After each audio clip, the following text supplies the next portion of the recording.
Добрый день, уважаемые подписчики! Сегодня будем варить варенье из крыжовника. Ну, немножко по-другому, чуть-чуть буду варить. Хочу попробовать. Учла ваши все замечания, пожелания. Вот сейчас будем варить. Раньше я брала стакан воды и варила сироп. Вот. Теперь я хочу взять половину стакана воды, потому что очень много сиропа получается из сока крыжовника. Вот хочу просто посмотреть, что будет в этот раз.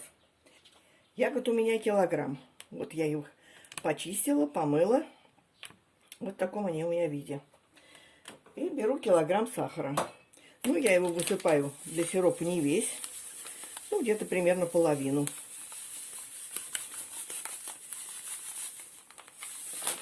Так, половину. Ставлю на конфорку.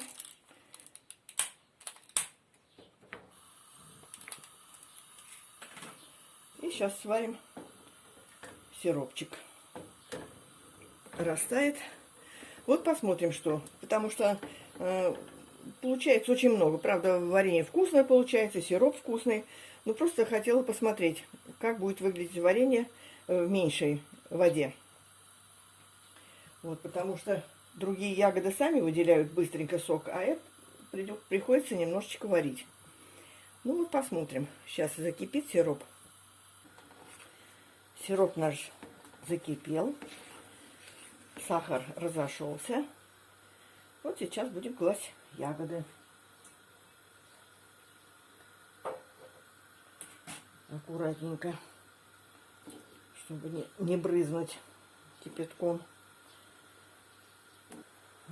Немножечко поправим. Вот как раз ягоды все в сиропе. Нормально. Огонь я убавила. Теперь можно потихоньку варить.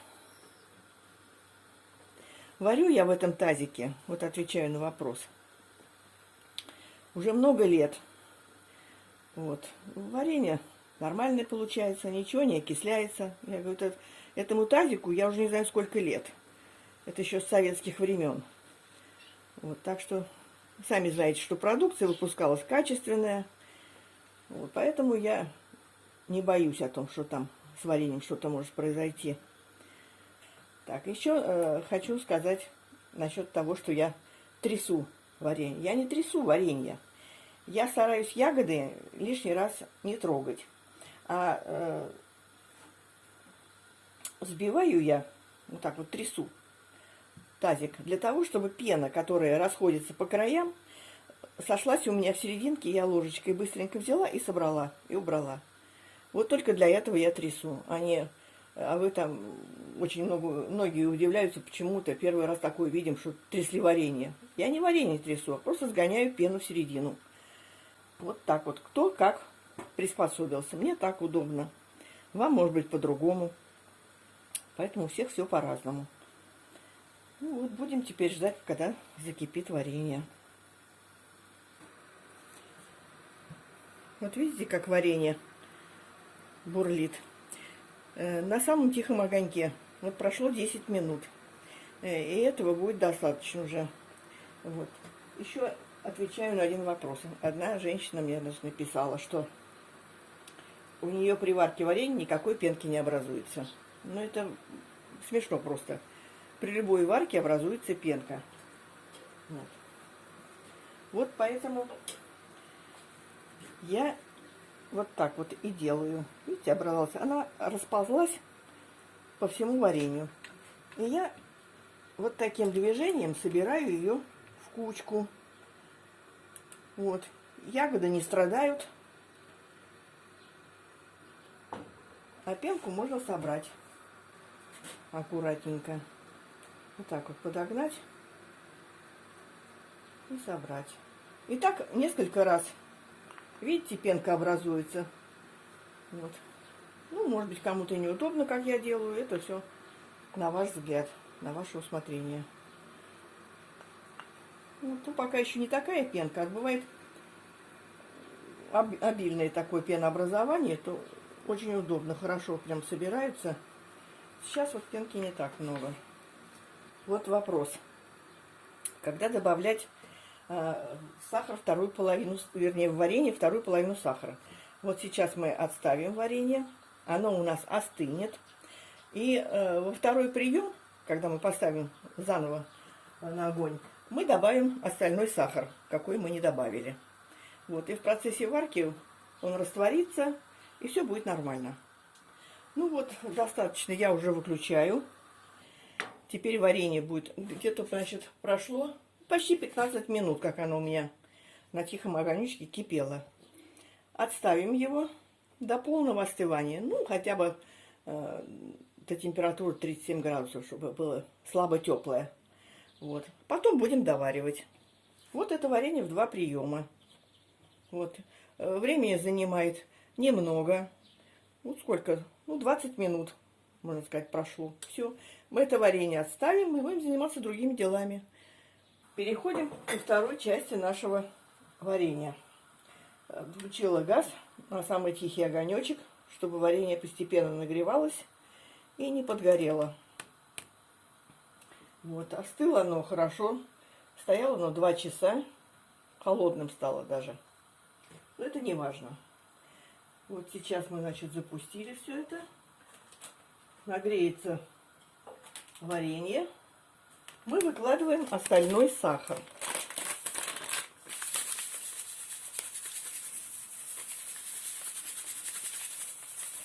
Он растворится. И как раз варенье будет уже кипеть.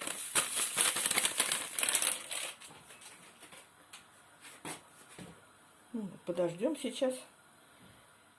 Так, вот варенье наше закипает. Вы видите, что оно уже поменяло цвет на более темный.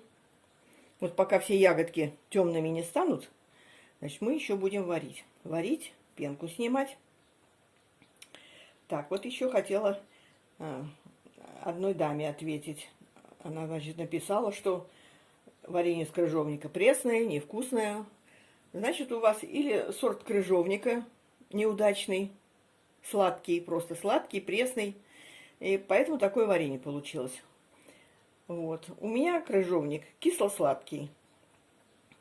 И вкус отличный получается всегда. Мы, особенно с блинами, употребляем его. Только так разлетается все. Вот, ответила на вопрос. Теперь, значит, еще как проверить готовность варенья. Берете, обмакиваете в сиропе и смотрите, капелька упала, растекается, видите? Значит, варенье еще не готово. Как только капелька будет стоять, как вкопанная, варенье готово, можете выключать. Пенку надо собрать. Вот видите, от краев она собирается к центру, пенка. Вот, варенье мешать не надо. Ягоды остаются целенькими. И пенку собираете от краев к центру. Вот так вот. Так, насчет добавок. В конце варки я обычно добавляю листики вишни. Они придают еще больший аромат варенью. Вообще вишня, она, вы заметили, в огурцы добавляют. Она аромат добавляет хороший. Написали, что можно добавить мелиссу, мяту. Вот. Ну, у кого что есть и кому что нравится. Ну вот я хочу в этот раз добавить мяту. Ну, положить листики вишни и добавить мяту. У меня перечная мята растет. Я ее обожаю. Она очень душистая, ароматная. Вот хочу добавить и посмотреть, какой будет вкус на этот раз. Вот крыжовника у меня в этом году мало, потому что я его обновила, обрезала. Старые ветки все обрезала. Ну вот он есть, но его мало. Так что вот я приготовила листики. Можно и сейчас даже положить уже. Листики вишни. Вот. Прям с вареньем так и будут они. И вот мята моя перечная. Ой, аромат прямо божественный. Вот. Вот положим, посмотрим, что за новый вкус получится. Ну, вот так вот. Подождем, пока у нас ягодки изменят цвет. Вот прошло примерно 20 минут. Ну, смотреть надо по ягоде, у кого какой толщины стенки. Ягоды у меня тонкие.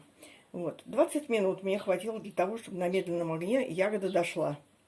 Вот, огонь я выключила, сняла пенку. Вот, теперь будет остывать. Ну, многие вот пишут, что они горячими закрывают банки варенья.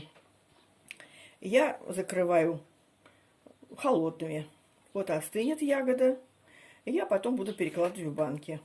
Ну, почему я так делаю? Потому что, мне кажется, когда горячую закрываешь, конденсат образуется. Поэтому я кладу холодное варенье всегда в банке. Вот, так что закончили варить, капля не растекается. Все, готово варенье.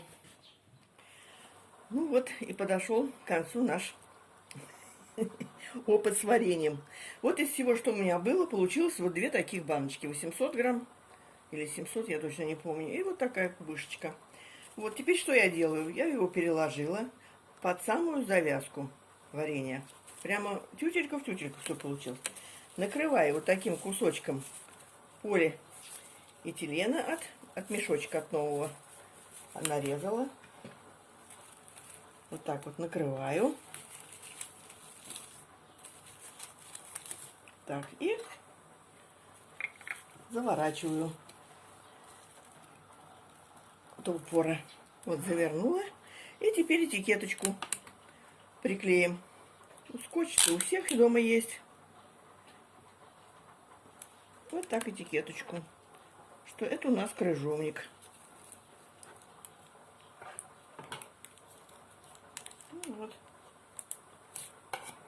Вот так все красиво и получается. Вот все, наша баночка упакована.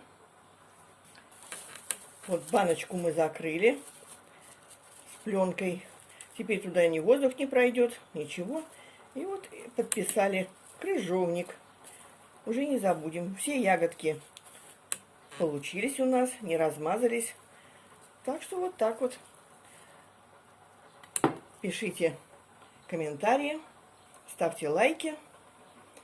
Будем ждать. До новых встреч!